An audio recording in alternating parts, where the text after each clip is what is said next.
युरोपीय लोक हे डकेत आहेत असं त्यांचं म्हणणं आहे. म्हणजे आणि बरोबर आहे. जे आफ्रिकन आहेत ते चोर आहेत.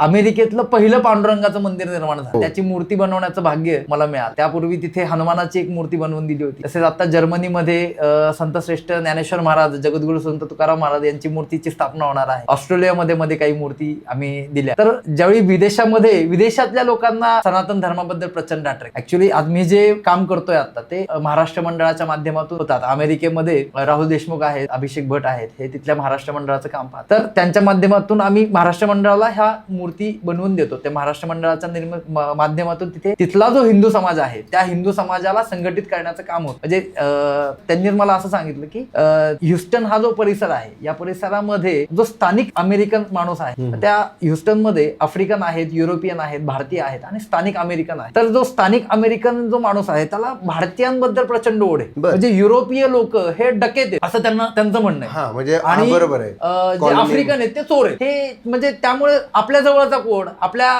विचारांशी सहमत असलेला कोण, आपल्याला सांभाळून घेणारा कोण, तर भारतीय माणूस हा अत्यंत प्रामाणिक माणूस. आणि त्यामुळे भारतीय लोकांसाठी ते काहीही करायला तयार आहेत. तुम्ही म्हणले की आम्हाला इथे मंदिर बांधायचं, आम्हाला जागा पाहिजे, जागा उपलब्ध आहे. कारण त्यांना माहिती आहे की हा काहीतरी चांगला संस्कार आपल्या देशामध्ये होतोय. विदेशातल्या लोकांना सनातन धर्माबद्दल प्रचंड अट्रॅक्शन.